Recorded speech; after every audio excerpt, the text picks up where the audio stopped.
Good morning students. हम लोग गोलीय सममित विभव के लिए श्रोडिंगर समीकरण को पढ़ रहे थे। प्रीवियस लेक्चर में हमने जो हमारा गोलीय सममित विभव होता है इसके लिए हमने एग्जाम्पल लिया था और हम एकल इलेक्ट्रॉन परमाणु जो होता है उसके लिए श्रोडिंगर समीकरण को लिख रहे थे। एकल इलेक्ट्रॉन परमाणु के अंदर हमने हाइड्रोजन एटम का एग्जाम्पल लिया था जिसके लिए Z इक्वल टू हमने 1 रखा था। ठीक है, और जो हमारी श्रोडिंगर समीकरण होती है, क्योंकि यहाँ पर जो हमारा पोटेंशियल है वो क्या है, VR इक्वल टू माइनस का KE² अपॉन R था, यानी ये R डिपेंडेंट पोटेंशियल है, R पर निर्भर कर रहा है।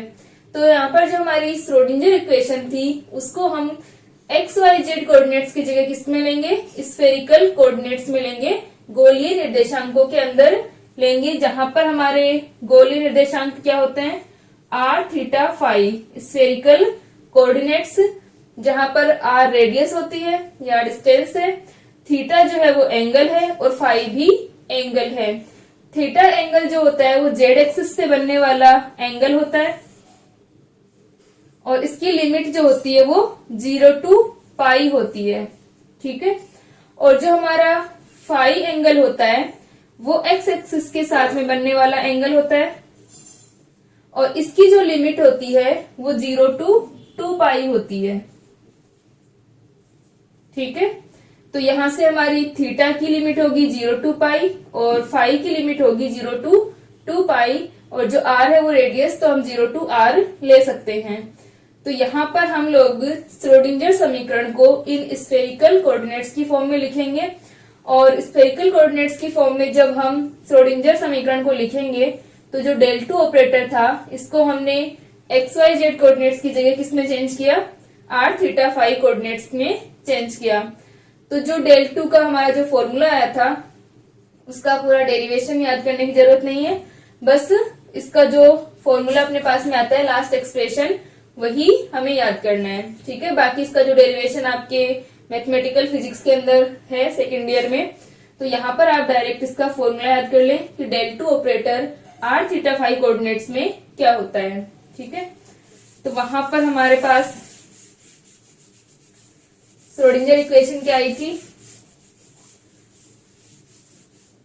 श्रोडिंगर इक्वेशन होती है अपनी del 2 साई, तो del 2 साई का मान हम रख देंगे 1 upon R square del by del R square del psi by del R।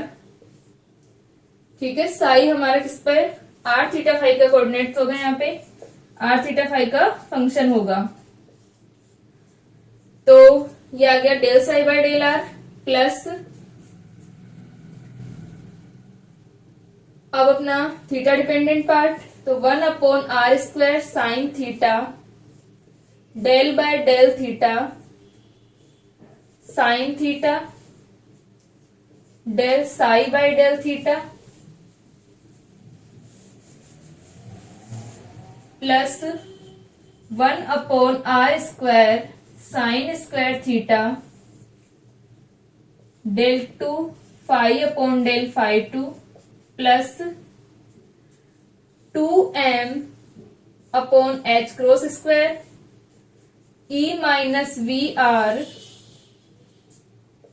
Sai R theta phi equal to 0। ये हमारी क्या थी, श्रोडिंगर इक्वेशन है स्फेरिकल कोऑर्डिनेट्स की फॉर्म में।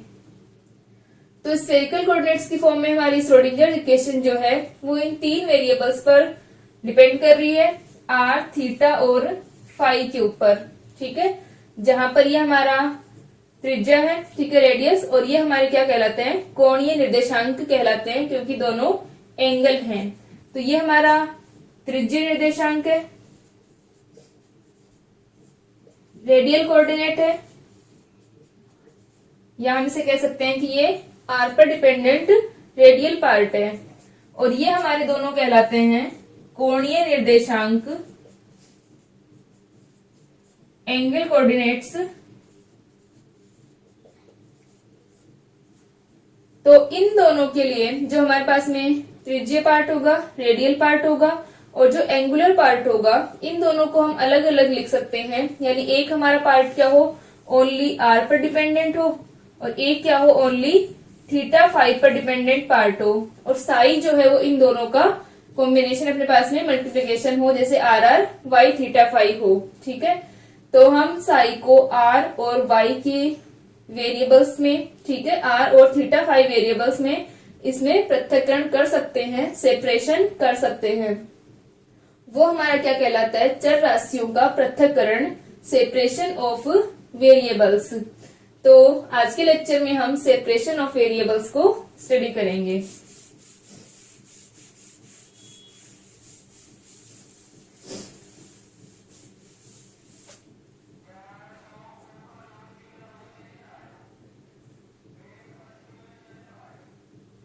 ठीक है, तो हम लिख सकते हैं कि गोलीय निर्देशांकों में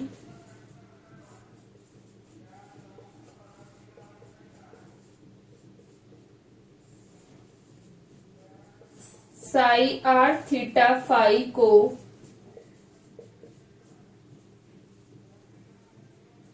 चर आर पर निर्भर तथा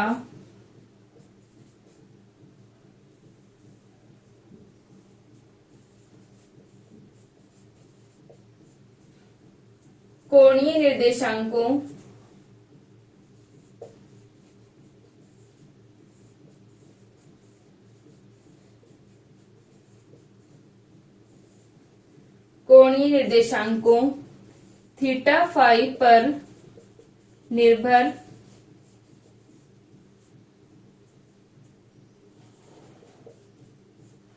भागों में पृथक्कृत किया जा सकता है।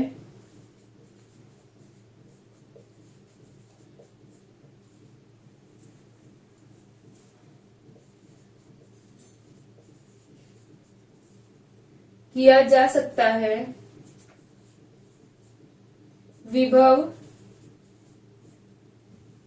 वी आर केवल आर का फलन है,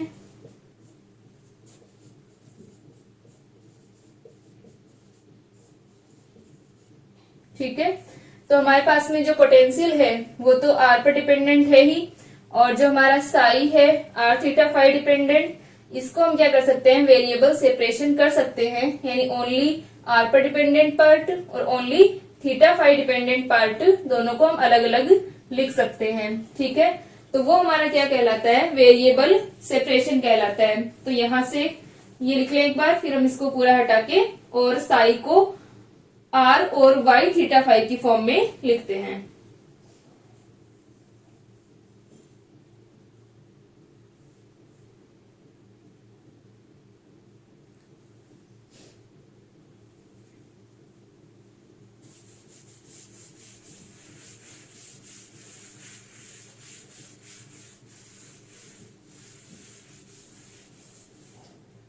तो हम लिख सकते हैं, अतः साई आर थीटा फाई को आर आर आर पर निर्भर भाग या आर के फलन, ठीक है, को आर के फलन आर आर तथा कोणीय चरों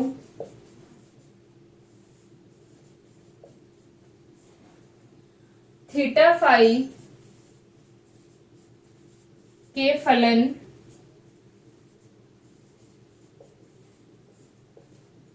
वाई थीटा फाई के गुणनफल के रूप में लिख सकते हैं।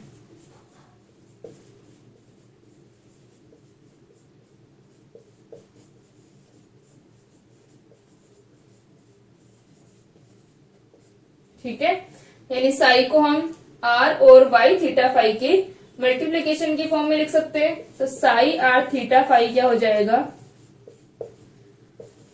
आर आर और वाई थीटा फाई, ठीक है, ये अपने पास आ जाएगा। तो इस वैल्यू को हम श्रोडिंगर समीकरण में रख देते हैं। तो उस श्रोडिंगर समीकरण को इक्वेशन नंबर 1 दे देना और इसे हम 2 दे रहे हैं। तो यहां से अपने पास आ जाएगा समीकरण 1 में मान रखने पर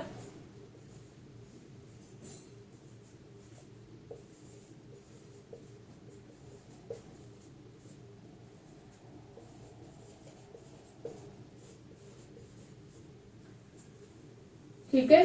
तो इक्वेशन 1 में जब हम वैल्यू रखेंगे तो क्या आएगा अपने पास में, इक्वेशन 1 जो थी उसमें हमारा जो ऑपरेटर था del 2 ऑपरेटर, वहां पर क्या था, तीनों वेरिएबल्स में अलग अलग था। पहले r के रिस्पेक्ट में डिफरेंशिएशन, फिर थीटा के रिस्पेक्ट में और फिर फाई के रिस्पेक्ट में।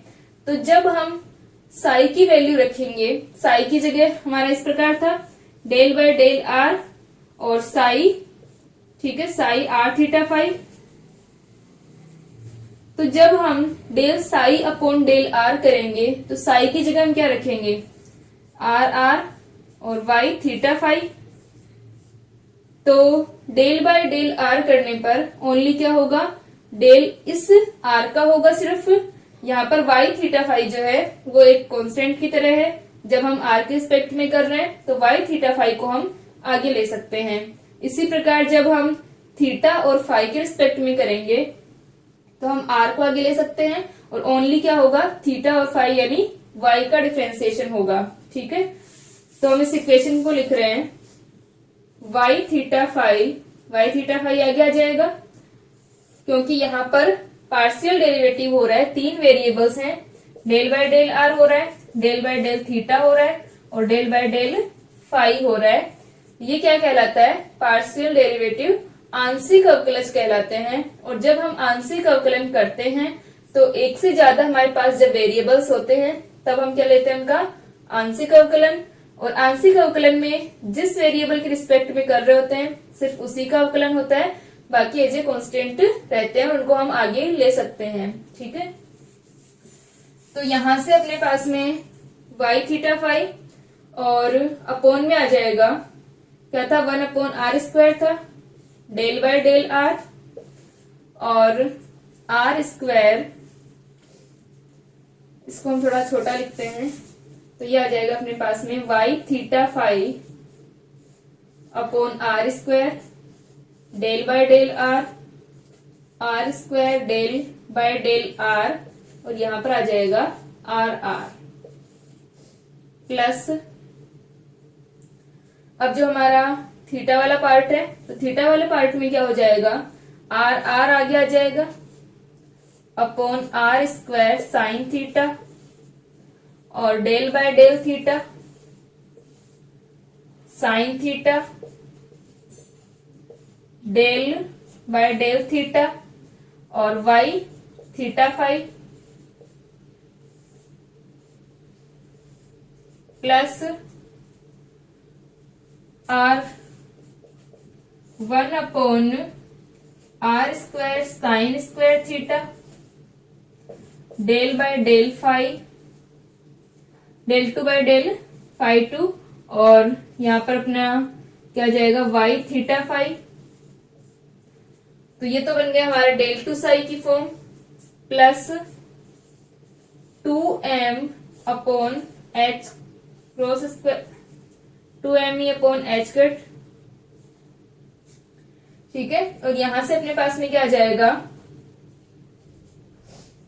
e माइनस v जो है वो ओनली r डिपेंडेंट है और साई की जगह हम लिख लेंगे r Y theta phi equal to 0। ठीक है, ये हमारी श्रोडिंगर इक्वेशन हो गई वेरिएबल सेपरेशन जब हमने किया r और वाई थीटा फाई के लिए। ठीक है, यहां तक लिखें इसको।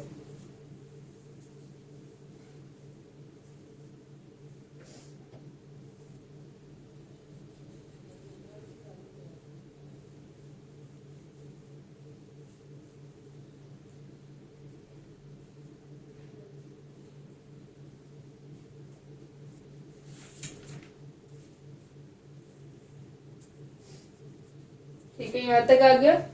ये हमारी क्वेश्चन नंबर 3 है।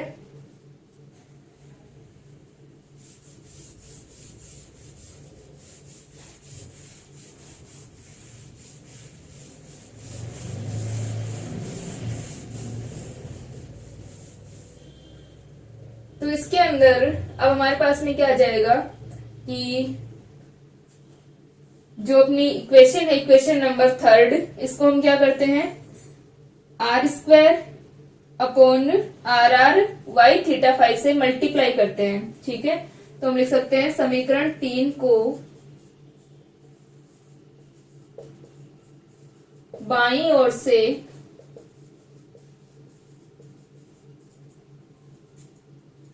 Are square upon R R Y theta five से गुणा करने पर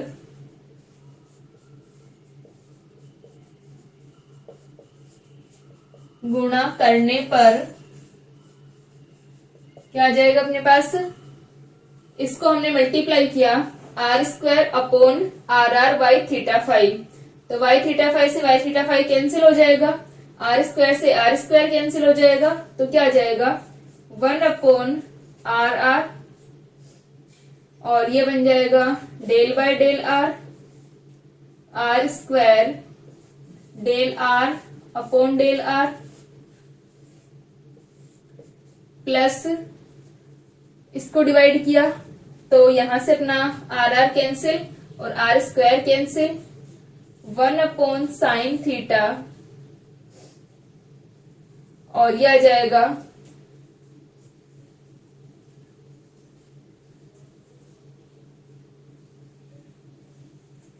1 अपॉन वाई थीटा फाइव, और मल्टीप्लाई में आ जाएगा डेल बाय डेल थीटा बाहर है, अंदर अपने पास आ जाएगा sine theta del Y theta phi upon del theta, plus इसको मल्टीप्लाई किया हमने तो आर स्क्वायर से R square cancel, R R से R R cancel, 1 upon Y theta phi, 1 upon sine square theta, और वाई थीटा फाइव मल्टीप्लाई में आ जाएगा del 2 upon del phi two psi theta five, और प्लस में आ जाएगा 2m upon H cut square E minus V R, ये R R Y theta five दोनों कैंसिल, इक्वल टू 0। ठीक है, तो यहां से अपने पास में क्या आ गया कि ये वाला जो पार्ट है, ये वाली टर्म और ये वाली टर्म हमारी क्या है, आर डिपेंडेंट है, और ये जो हमारा पूरा पार्ट है वो किस पे डिपेंड कर रहा है, थीटा और फाइव पर। तो वेरिएबल सेपरेशन के अंदर हम क्या करते हैं कि जो हमारा एक वेरिएबल पर डिपेंडेंट जो पार्ट होता है उससे हम अलग किसी कांस्टेंट के इक्वल, और जो हमारा दूसरा वेरिएबल डिपेंडेंट पार्ट होता है उसे भी हम उसी कांस्टेंट के इक्वल लिख सकते हैं। यानी ये दोनों क्या है, सेपरेट है, तो इन्हें हम अलग अलग किसी कांस्टेंट या किसी वैल्यू के इक्वल लिख सकते हैं। ठीक है, तो यहाँ पर हम पहले थीटा पार्ट और जो हमारा आर डिपेंडेंट पार्ट है उसे अलग अलग लिख लेते हैं।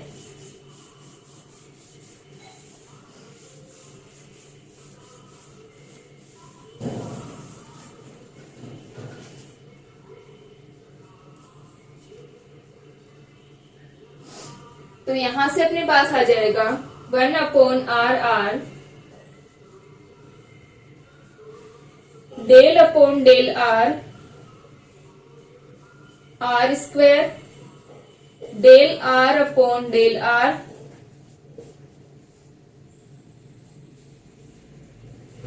ठीक है, plus 2m upon H cut square E minus V R equal to 0, equal to minus इस वाली पूरी टर्म को जो हमारी थीटा डिपेंडेंट है इसे इस तरफ ले लेते हैं, 1 upon sine theta 1 upon Y theta phi del by del theta sine theta del Y theta phi upon del theta, plus minus बाहर रख लेते हैं तो यह आ जाएगा plus 1 upon sine square theta 1 upon Y theta five और del two psi theta phi upon del phi two. ठीक है, ये अपने पास आ गया। तो यहां से हम लिख सकते हैं कि उपरोक्त समीकरण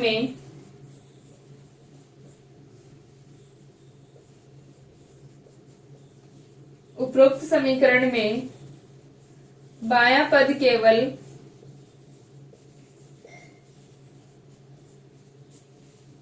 r का फलन है तथा दायां पद केवल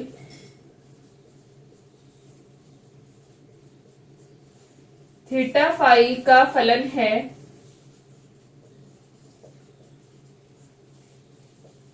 अतः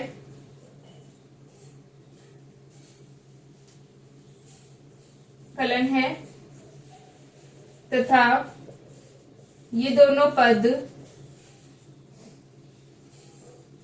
एक दूसरे से स्वतंत्र है। ठीक है, ये पूरा थीटा फाई पर डिपेंड नहीं कर रहा और ये आर पर डिपेंड नहीं कर रहा, स्वतंत्र है। अतः इन्हें, ठीक है, लिख लें एक बार।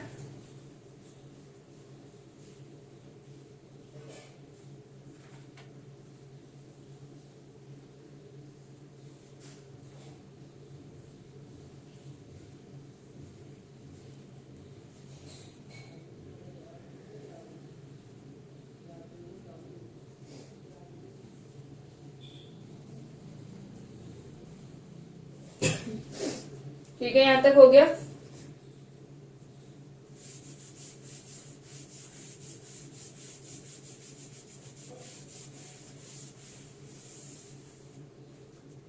तो हम लिख सकते हैं, अतः इन्हें पृथक पृथक किसी नियतांक के बराबर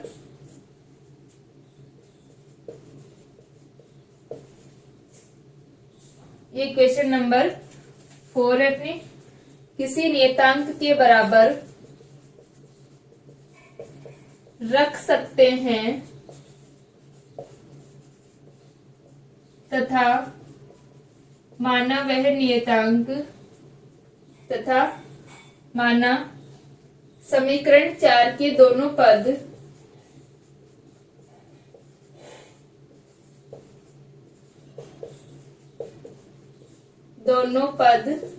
L इंटू L प्लस 1 के बराबर हैं।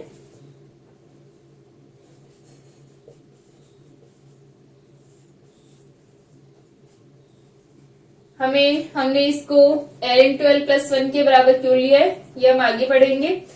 तो यहाँ पर हम क्या ले रहे हैं कि दोनों ही पद क्या हैं, एक दूसरे से इंडिपेंडेंट है। अगर हम इसमें कोई चेंज करते हैं तो इसमें कोई चेंज नहीं आएगा, क्योंकि अगर r में कोई चेंज करने पर थीटा फाई पर कोई फर्क नहीं पड़ेगा। उसी प्रकार यदि हम थीटा फाई में कोई चेंज करते हैं तो r में कोई चेंज नहीं आएगा। तो इस प्रकार ये हमारा पद जो है वो अलग किसी नियतांक के बराबर हो सकता है और इसको भी हम किसी नियतांक के इक्वल ले सकते हैं। ठीक है, तो हम इसको L इंटू L प्लस 1 के बराबर ले रहे हैं। तो हम फर्स्ट इसको लिखें, फर्स्ट टर्म को, तो यह आ जाएगा 1 upon R R del upon del R R square del R upon del R plus 2m upon H cut square E minus V R equal to L into L plus 1। तो ये अपनी बन जाएगी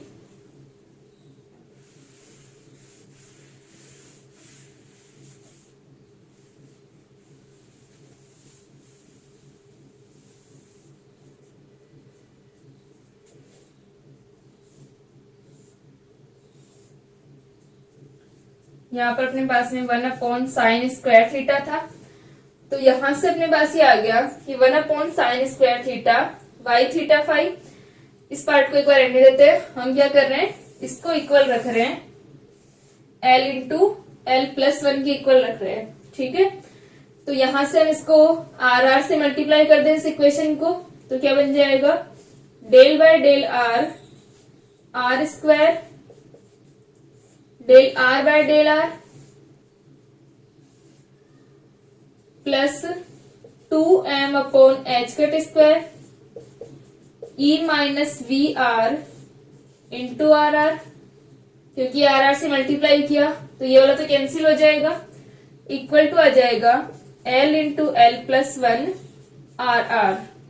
ठीक है, और इसे हम लिख सकते हैं, इसको भी हम इधर ही ले लें, तो ये बन जाएगा del by del R R square del R by del R plus 2m upon H cut square E minus V R minus का L into L plus 1 R R equal to 0। तो ये तो हमारा क्या आ गया, रेडियल पार्ट आ गया, only are dependent part. ठीक है, इसको लिखे, फिर हम इसको लिखते हैं वाई थीटा फाई वाले पार्ट को।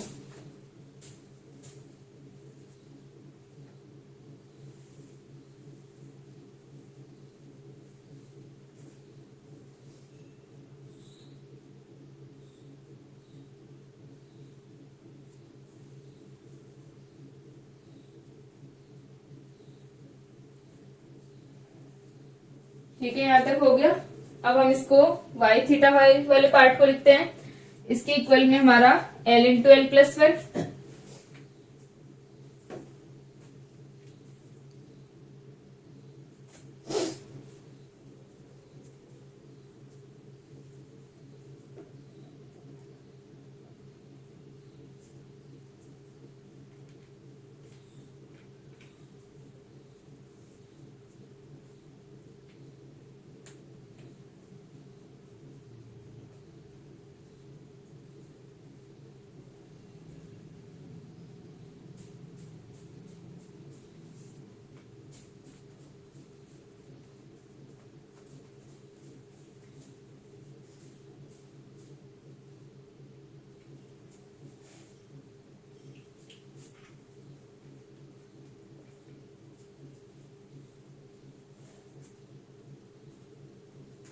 इसे हम इक्वेशन नंबर 5 दे रहे हैं, जो हमारी आर वाली इक्वेशन है।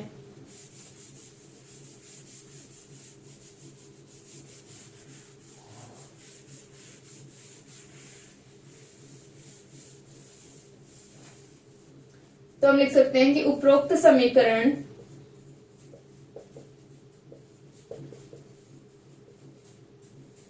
केवल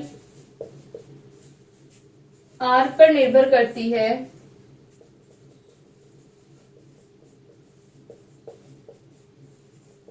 यह त्रिज्यीय समीकरण कहलाती है।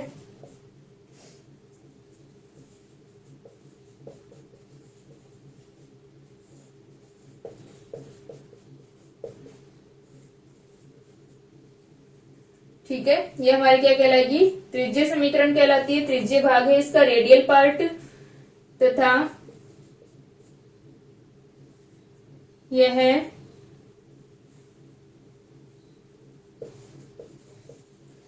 कण की कुल ऊर्जा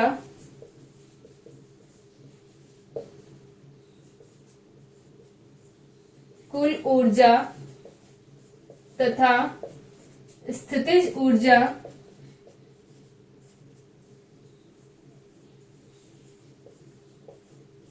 पर निर्भर भाग है।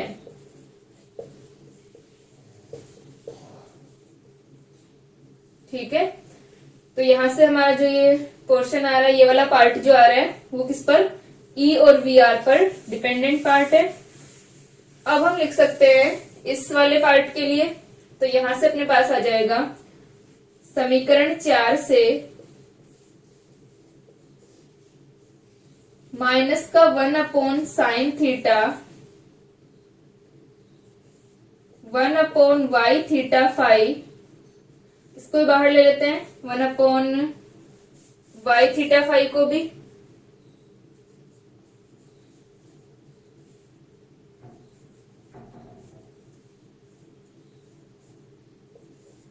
अंदर क्या बच जाएगा, del by del theta sine theta del Y theta phi upon del theta plus 1 upon sine square theta. एक साइन थीटा हमने बाहर ले लिया तो यहां साइन थीटा लिख लेते हैं, sine theta del 2 Y theta phi upon del phi 2 equal to L into L plus 1।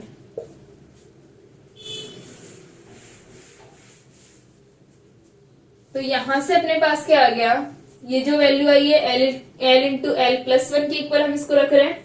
तो इस पूरी इक्वेशन को मल्टीप्लाई कर देते हैं sine theta Y theta phi से, तो ये बन जाएगी, माइनस से कर देते हैं तो del by del theta sine theta del Y theta phi upon del theta plus 1 upon sine theta del 2 Y theta phi upon del phi 2। ठीक है, इस साइड तो अपने पास में ही आ गया, और मल्टीप्लाई किससे हो रहा है, ये sine theta Y theta phi से इक्वल टू आ जाएगा एल इंटू एल प्लस 1, ये माइनस का हो जाएगा sine theta Y theta phi. ठीक है, और अगर हम इसे इसी साइड लिखेंगे तो ये प्लस में आ जाएगा, प्लस इक्वल टू 0। ठीक है, तो ये जो हमारा पार्ट आया है इक्वेशन नंबर 6, हम इसे लिख सकते हैं उपरोक्त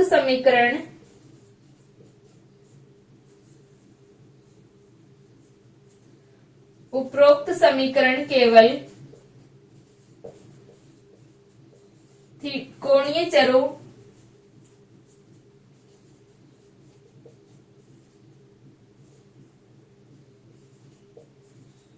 कोणीय चरों थीटा फाई पर निर्भर करता है।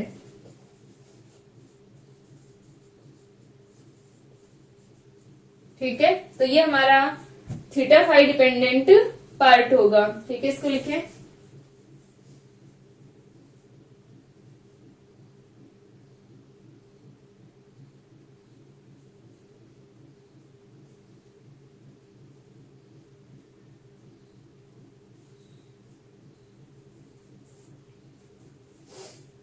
ठीक है, यहां तक हो गया।